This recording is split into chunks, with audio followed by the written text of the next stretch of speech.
crois que si je ne m'abuse, c'est la 3e semaine, 4e maintenant, depuis qu'on a commencé une nouvelle série d'enseignement dans les livres de Jean. Et l'objectif de cette série d'enseignement, il est simple. Il est repris d'ailleurs dans les livres de Jean, chapitre 20, verset 31, que je ne vais pas lire, mais que je vais réciter. Ça dit ceci: Jésus a fait beaucoup d'autres choses, des choses qui n'ont pas été écrites. Par ces choses, Jean est en train de parler des choses que lui-même a écrites. Ces choses ont été écrites pour que vous croyiez que Jésus est le Fils de Dieu et qu'en croyant en lui, vous ayez la vie éternelle. En d'autres termes, Jean a écrit Jean chapitre 4, où il parle de la femme samaritaine. Pourquoi? Parce que vous puissiez savoir que Jésus est le Fils de Dieu et que vous puissiez avoir la foi en lui et qu'en ayant la foi en lui, vous puissiez avoir la vie éternelle. C'est un peu ça ce qu'on va essayer de voir aujourd'hui. Mais avant d'aller un peu plus loin, permettez-moi de commencer par une question. Et la question que je vais poser, c'est: qu'est-ce qui vous rend heureux? Ou du moins, qu'est-ce qui vous rendra heureux? Combien ont déjà vu le film À la recherche du bonheur? Le film, c'était vraiment à la recherche du bonheur ou à la recherche de l'argent? Et au fait, c'est ça les trucs. Parce qu'on confond souvent les choses. Le film, c'est à la recherche de l'argent. Mais on pense assez souvent que si on a certaines choses, alors on sera heureux, on sera satisfait. Pour certains, c'est de l'argent. Regardez ce que les gens sont prêts à faire pour l'argent. Regardez les kilomètres qu'ils sont disposés à courir pour l'argent. D'autres, c'est l'amour. D'autres encore, c'est le mariage. Ils se disent, j'ai blagué tout de suite là avec Pierre, en disant: pourquoi est-ce que dans cette église, tout d'un coup, il y a beaucoup trop de jeunes femmes? Et malheureusement, pour beaucoup de jeunes filles, de jeunes femmes, c'est le mariage. Si seulement je suis marié, si seulement moi aussi j'ai ce qu'on appelle chez moi, je serai heureux. Mais combien d'entre nous se sont déjà arrêtés et se poser réellement la question de savoir: est-ce que ça me rendra réellement heureux? Est-ce que si j'ai ce mariage, est-ce que si j'ai cet argent, est-ce que si je suis devenu populaire comme je cherche à être populaire comme Auguste, est-ce que je serai enfin heureux? Est-ce que c'est vrai? Non, je suis conscient de dire ce que je suis en train de dire à une audience comme celle-ci. Nous sommes tous jeunes et vous, je suis sûr que vous êtes en train de penser que je suis contre vos intérêts. Que je ne veux pas que vous puissiez aller de l'avant dans la vie, que je ne veux pas que vous puissiez être heureux dans la vie, que je ne veux pas que vous puissiez vous épanouir dans la vie. Et donc, avant que vous ne puissiez vous lancer dans cette quête-là, quelle que soit la façon dont vous définissez cette quête, il est important de vous asseoir et de vous poser cette question: est-ce que je serai vraiment heureux si j'ai ce que je veux? Parce qu'après, vous n'êtes pas les premiers à vouloir être heureux. Et vous n'êtes pas les premiers, au fait, à vous avoir persuadé que si vous avez ce que vous poursuivez, si vous avez ce que vous appelez rêve, vous deviendrez heureux. Et donc, avant de commencer, prenez un peu de temps et réfléchissez. Non, il y a beaucoup d'exemples. Je n'ai pas voulu donner des exemples qui n'auraient pas de sens pour nous. Mais vous pouvez prendre du temps et aller sur Internet. Et je vous encourage vivement à aller sur Internet. Vous qui avez pour rêve de devenir millionnaire, par exemple, ou avoir beaucoup d'argent, allez sur Internet et écrivez sur Google les millionnaires ou les milliardaires qui se suicident.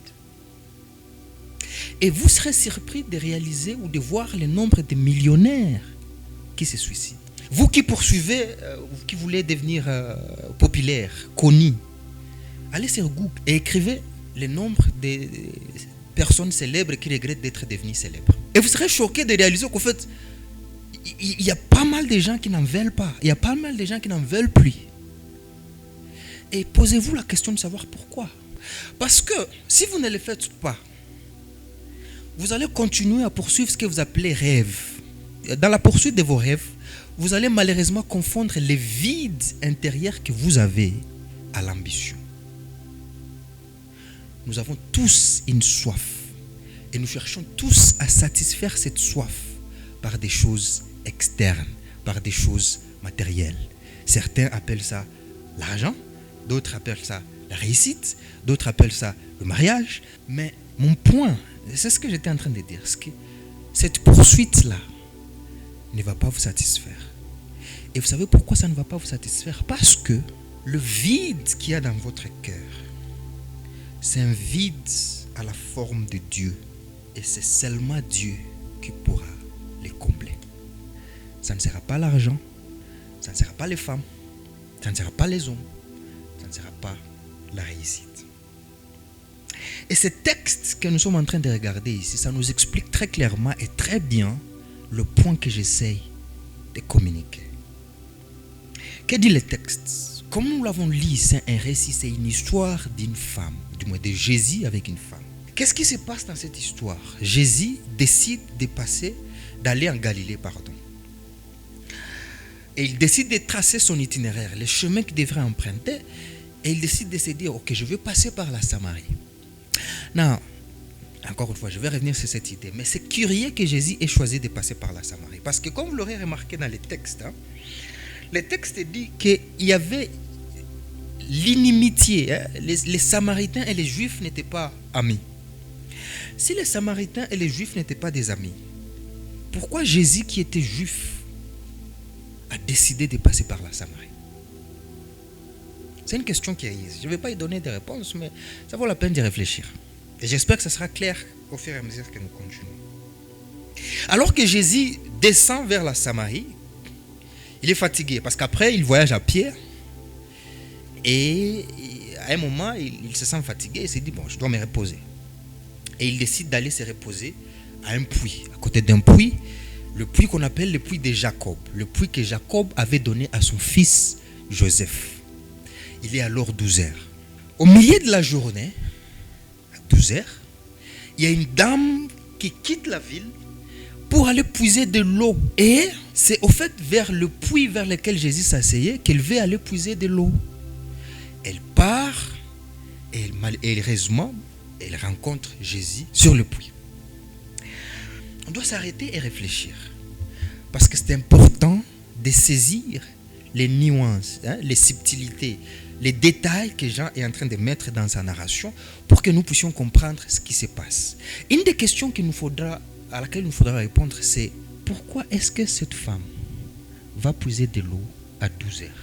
Non, je sais qu'à Bagira ici, il y a certains qui ont de l'eau dans leur maison, il y a beaucoup d'autres qui n'ont pas. Ils doivent aller puiser de l'eau. Quand est-ce qu'on va puiser de l'eau? Le matin et le soir. Mais pourquoi il va à midi? Qui va puiser de l'eau à midi? Personne ne va puiser de l'eau à midi. Parce qu'en fait, vous avez besoin d'eau pour faire les travaux ménagers.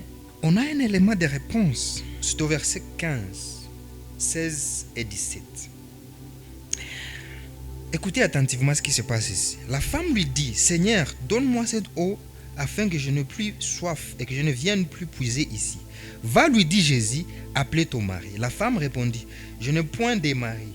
Jésus lui dit, tu as eu raison de dire que je n'ai point de mari. Car, écoutez attentivement, tu as eu 5 maris et celui que tu as maintenant n'est pas ton mari. En cela, tu as dit vrai. En fait, pourquoi est-ce que cette femme va puiser de l'eau à 12 heures alors qu'il n'y a plus personne au puits pour puiser de l'eau? Elle est en train d'éviter tout le monde. Et pourquoi est-ce qu'elle évite tout le monde? Parce qu'elle a honte d'elle-même. Elle a tellement échoué le mariage qu'elle ne peut plus se tenir devant le reste des gens. D'autre part, elle sait qu'elle ne peut plus se tenir devant les autres parce que tout le monde se moque d'elle. Tout le monde sait que c'est la femme au fait qui a échoué d'entretenir le mariage. Et donc alors que toutes les autres femmes vont puiser de l'eau, elle ne veut pas aller avec elle parce que d'un côté elles vont le critiquer, de l'autre elle a quand même honte d'elle-même. Comment est-ce qu'on sait qu'elle a honte d'elle-même? On sait qu'elle a honte d'elle-même parce que au fait elle vit avec un homme, mais quand on lui pose des questions elle dit je n'ai pas de mari. Elle n'est même pas capable de dire qu'elle a un mari alors qu'elle en a. Voilà pourquoi est-ce qu'elle évite tout le monde. Et donc dans cette ville-là, s'il faut appeler une pécheresse, une femme qui a des péchés, le portrait qu'on dessinerait, ce serait le portrait de cette femme-là. Elle le sait et tout le monde le sait. Et voilà la raison pour laquelle elle va puiser de l'eau alors que personne n'est sur le puits. Surprenant cependant, parce que Jésus, en dépit de tout ça, il décide de l'adresser la parole. Encore une fois, c'est important de nous arrêter et de réfléchir autour de l'arrière-plan, le background historique ici. J'ai déjà dit qu'il y avait l'inimitié, les Juifs et les Samaritains, ils n'étaient pas des amis, ils n'étaient pas ennemis. Mais ce n'est pas tout. Au fait, dans la culture juive, un homme qui se respecte, et les personnes respectables ici, c'était des leaders religieux. Un homme qui se respecte ne devrait pas ou ne parlait pas avec une femme en public. Donc c'était un tabou à un homme de se tenir, de voir un homme comme ça en train de discuter avec une femme en public. Ce qu'on se plaît à faire aujourd'hui. Ça ne se faisait pas dans les temps. Jésus, qui est un leader religieux, juif, un homme, décide de s'arrêter pour demander de l'eau à une femme, de surcroît une samaritaine, et comme si cela ne suffisait pas, de mauvaises vies. La femme dont personne ne voulait s'associer avec. Pourquoi est-ce que Jésus fait ça? Parce que Jésus, au fait, est en train de briser toutes les barrières que les hommes, que les humains érigent.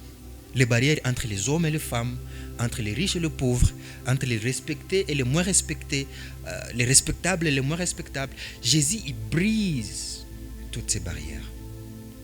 Il brise toutes ces barrières pour avoir une conversation avec une femme. Et la question, c'est pourquoi? Il arrive assez souvent de rencontrer des chrétiens, des gens qui s'appellent des chrétiens, qui se disent que moi, je ne peux pas aller parler à tel.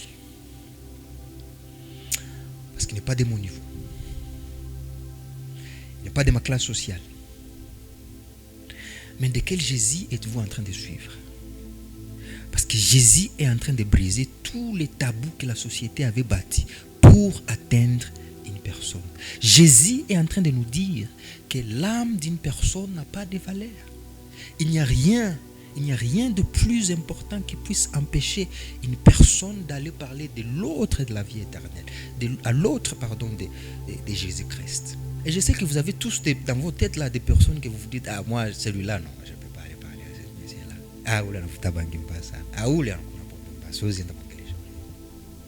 Jésus ici le fait. Et Jean veut nous forcer à reconnaître qu'au fait, on n'a pas d'excuses pour ériger des barrières, en particulier avec des pécheurs. C'était une parenthèse. Continuons l'histoire. La femme est tellement surprise que, en fait, elle ne peut pas s'empêcher, elle ne peut pas se retenir. Parce qu'en principe, si tu vois quelqu'un qui est fatigué et qui te demande de l'eau à boire, tu ne discutes pas, tu dis, oh, je vois que tu es fatigué, prends de l'eau, bois. Mais c'est tellement surprenant les gestes de Jésus que la femme se dit, ça ne passe pas. Comment vous qui êtes un homme juif, vous m'adressez à moi qui êtes une femme samaritaine la parole? C'est du jamais vu, c'est du jamais entendu, ça ne s'est jamais produit dans l'histoire. Qu'est-ce qui se passe? Qu'avez-vous vu? Qu'y a-t-il? Qu'est-ce qui fait que vous puissiez vous m'adresser la parole à moi? Et Jésus lui dit, vous voyez, c'est exactement ça l'erreur. Parce qu'en fait, si vous saviez quel est le don de Dieu et qui est celui qui vous demande de l'eau à boire, c'est plutôt à vous. Ça aurait été à vous de lui demander de l'eau. C'est vous qui serez en train de demander de l'eau à celui qui se tient devant toi. Et ça, c'est important. C'est important pour nous. Très important pour nous. Parce qu'au fait, assez souvent, on se tient devant Christ. On les rencontre dans sa parole. On les rencontre dans la prédication comme ça. Et qu'est-ce qu'on voit? Un bon enseignant. Un grand philosophe. Un faiseur de miracles. Et on passe à côté de l'opportunité de transformation que Christ peut apporter dans nos vies. Quand nous lisons la parole de Dieu, quand nous écoutons la prédication, particulièrement qu'il est la prédication qui est centrée sur Christ, il est important de saisir qui est Jésus. Parce qu'on peut se tenir en face de celui qui donne la vie éternelle. On peut se tenir en face de celui qui donne l'eau vive et ne pas les reconnaître et ne pas saisir l'occasion. Et c'est l'erreur que cette femme est en train de commettre. Elle ne voit ni plus ni moins qu'un homme juif. Et Jésus lui dit non, je suis plus que ça. Et si seulement vous savez que je suis plus que ça, vous serez en train de me demander, vous, de l'eau à boire. Peut-être que vous avez fréquenté cette église pendant un temps. Peut-être que vous lisez votre Bible. Peut-être que vous écoutez des prédications sur Internet. Est-ce que vous êtes arrivé à un niveau où vous connaissez désormais qui est Jésus? Connaître simplement que Jésus c'est un faiseur de miracles, ce n'est pas le connaître comme il le faut. Connaître que c'est un enseignant qui a donné des très bons enseignements, ce n'est pas le connaître qu'il le faut, de la manière qu'il le faut. Connaître simplement que Jésus c'est un mec sympa, gentil, attentionné, un mec que toutes les femmes voudraient ou rêveraient d'avoir pour copain ou pour mari, ce n'est pas le connaître de la manière qu'il faut. Il faut se rendre compte qu'au fait, le Jésus qui se tient devant vous dans sa parole, dans la prédication comme ça, il est le Seigneur qui donne l'eau vive. Il vient pour offrir la vie éternelle. Il n'est pas venu pour nous montrer comment vivre. Il n'est pas venu pour être un modèle. Il n'est pas venu pour être un mentor imaginaire pour certains. Il est venu pour nous donner la vie. Et vous pouvez vous distraire avec des histoires. Oh, pour moi, Jésus, c'est un grand enseignant. Pour moi, Jésus, c'est un grand philosophe. Pour moi, Jésus, c'est un modèle. Et vous passez à côté. Vous ratez la vie éternelle parce que vous n'avez pas vu Jésus pour qui il est réellement. Et donc, ne faites pas cette erreur de vous tenir devant Christ et ne pas réaliser qu'il est celui qui donne l'eau dont vous avez besoin. La femme ne comprend pas. Elle se dit... Elle dit Seigneur ici, mais quand vous voyez Seigneur, ça ne veut pas dire qu'elle sait que Jésus c'est vraiment le Seigneur. Ça veut simplement dire une façon polie de dire Monsieur. Elle dit Monsieur, vous êtes vraiment arrogant. Vous avez vraiment une très haute opinion de vous-même. Vous, fatigué tel que vous êtes là, sans même rien pour puiser de l'eau. Vous dites que vous allez me donner moi de l'eau vive. Vous. Pour qui est-ce que vous croyez? Vous pensez que vous êtes qui? Pour me donner à moi de l'eau dans un puits qui est aussi profond comme celui-ci. Êtes-vous en train de prétendre que vous êtes plus grand que notre père Jacob qui nous a donné cette eau? Non, ça c'est important. Parce qu'assez souvent, on veut s'enfermer sur nos traditions, on veut s'enfermer sur notre héritage, qu'on passe au fait à côté des véritables offres. Pour cette femme-là, il ne pouvait y avoir rien de mieux que ce que leur père leur avait donné. Toi, tu vas donner de mieux que ce que Jacob lui-même, Jacob le patriarche, il a donné, il a bu ses animaux, on bu ses enfants, on bu, nous avons tous bu de cette eau. Toi, tu vas donner une meilleure eau que celle-ci. Pour qui est-ce que tu te prends? Jésus dit, vous m'avez écouté correctement. Parce qu'au fait, l'eau que vous puisez là, l'eau que Jacob vous a donnée là, c'est de l'eau que vous venez, vous prenez et vous revenez. Mais celle que moi je vais donner, ça va jaillir en vous jusqu'à la vie éternelle. C'est au fait de l'eau que vous n'avez jamais expérimentée. Non, observez la patience avec laquelle Jésus chemine avec cette femme. Il est tellement patient avec elle. Parce qu'en fait, la femme n'a toujours pas compris de quoi est-ce que Jésus est en train de parler. Mais Jésus, il est patient, lentement. Mais aussi, ça, c'est encore une fois, une parenthèse. Il y a beaucoup de gens qui disent, oh, moi, je ne sais pas comment évangéliser. Vous n'avez pas besoin de grosses techniques pour l'évangélisation. Vous pouvez prendre n'importe quoi. Et à partir de ça, vous pouvez construire un cas pour Jésus. Vous pouvez commencer la conversation n'importe où. Ça peut être le betting, ça peut être le match de Barça, ça peut être n'importe quoi. Ça peut être le garçon qui vous a déçu ou qui a déçu votre ami. Ça peut être n'importe quoi. Et à partir de là, il est possible de construire une discussion qui va l'amener vers les réalités spirituelles, vers les réalités profondes. Jésus prend une discussion aussi banale comme « j'ai soif, donne-moi de l'eau ». Et petit à petit, dans toute sa patience, il construit une discussion pour, au fait, parler du problème le plus profond de cette femme. La femme dit, vous êtes vraiment arrogant. Bon, ok. Pour qu'on en finisse, donne-moi cette eau. Comme ça, je n'aurai plus à venir ici. Jésus dit, voilà ce que j'attendais. Va appeler ton mari. Qu'est-ce que ça va avoir? Comment est-ce qu'on sort de donne-moi de l'eau et va appeler ton mari? De toutes les choses que Jésus pouvait dire à cette femme, pourquoi il dit, va appeler ton mari? Parce qu'en fait, c'est là qu'il y avait son problème. C'est là qu'il y avait sa soif. C'est là qu'il y avait son vide. Et c'est là que Jésus tape. Je sais que si c'était Benjamin, Jésus aurait dit, va me montrer ta caisse. La femme dit, je n'ai pas de mari. Et Jésus dit, tu as raison. Parce que tu as été marié 5 fois. Non, 5 fois, chers amis. 5 fois. Vous vous imaginez 5 fois? 1, 2, 3, 4, 5. 5 fois. Et elle vit avec un 6e. Elle continue à y croire. Elle se réveille le matin et se dit, le premier il part et se dit, le prochain sera. Il part, il se dit, peut-être que le prochain sera. Il part, peut-être que le prochain sera. Il part, peut-être que le prochain sera. Et je suis sûr qu'elle se disait, même si celui-ci va, je vais encore chercher un 7e.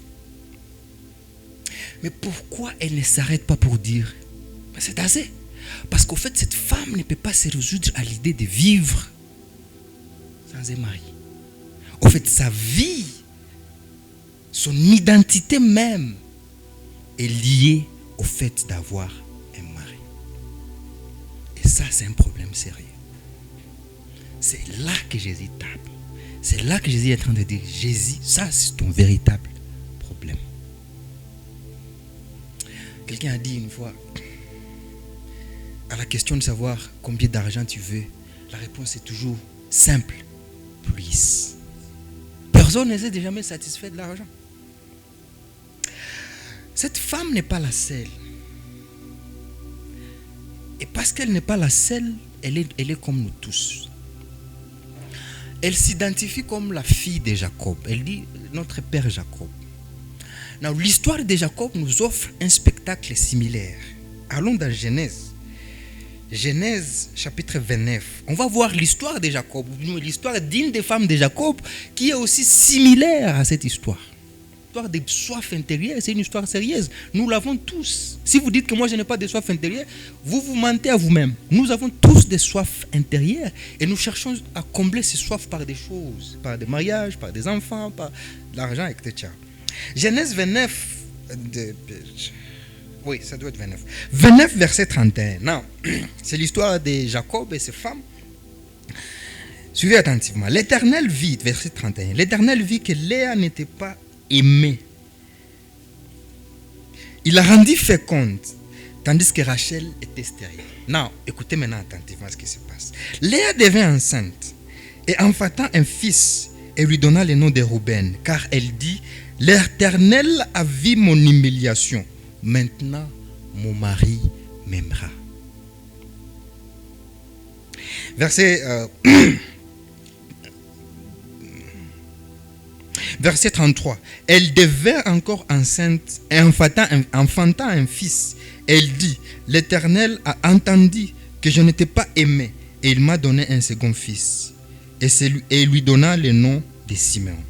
Elle devint encore enceinte et enfantant un fils et lui dit, pour cette fois, mon mari s'attachera à moi, car je lui ai donné 3 fils. C'est pourquoi elle lui donna le nom de Lévi. Qu'est-ce qui se passe ici? Très similaire à la femme samaritaine. À chaque fois qu'elle fait un enfant, elle se dit, parce que j'ai fait un enfant, bwanangu atanipenda. Tena nazala, hivi kisa kunipenda wale maro wawili, hawezi kosa kupenda wawili.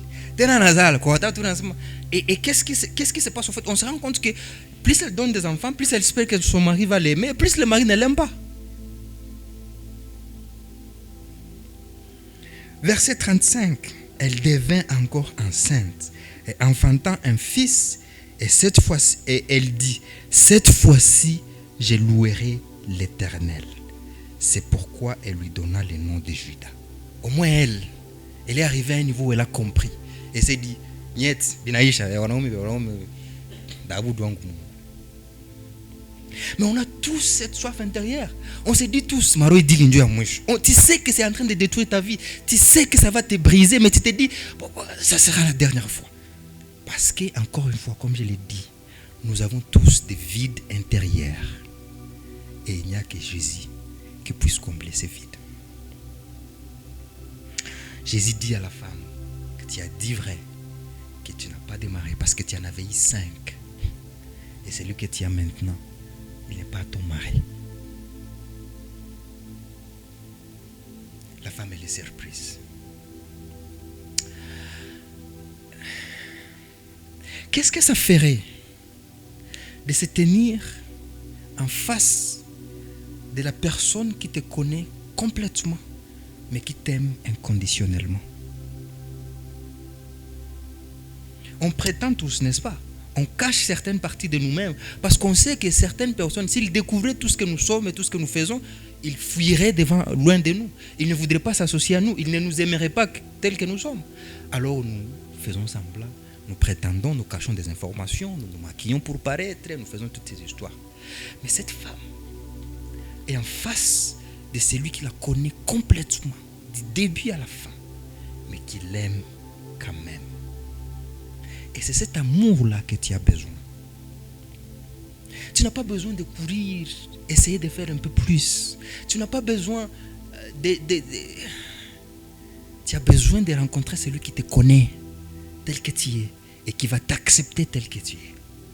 Et c'est seulement quand tu vas rencontrer cette personne que tout ce que tu as toujours cherché trouvera subitement leur satisfaction et leur accomplissement. Tu te rendras subitement compte qu'au fait, c'est ça ce que j'avais besoin, mais je ne le savais pas. C'est ça ce que j'ai toujours désiré. L'amour inconditionnel de la personne qui me connaît. Et c'est là que vos prétentions et toutes vos tentatives d'essayer vont s'arrêter. Alain Moloto, il chante cette chanson et il dit, Seigneur, tu es sans pareil. Parce que tu nous connais mieux que ceux qui sont autour de nous. Parce que quand l'homme qui ne peut voir le cœur condamne, toi qui vis dans nos cœurs, tu compatis. Et c'est seulement quand tu rencontres ce Seigneur sans pareil, celui qui te comprend que tout ce qui sont autour de toi, c'est lui qui, quand il échoue, il est disposé à te pardonner. Et quand il l'embrasse, il est disposé à t'aimer inconditionnellement. Que tes lides, que tes courses, que tes soifs intérieures seront enfin satisfaits. Ce que je suis en train de dire ici, c'est que la soif que vous avez, les choses derrière lesquelles vous courez, au fait, ils sont en Christ. Et c'est seulement quand vous les rencontrez en Christ que vous serez enfin satisfait. En dehors de Christ, vous ne pouvez pas trouver satisfaction. Vous pouvez courir encore et encore et encore et encore et encore, mais vous ne trouverez jamais satisfaction. Mais quand vous êtes en Christ, votre cœur sera enfin satisfait. Votre cœur trouvera enfin du repos.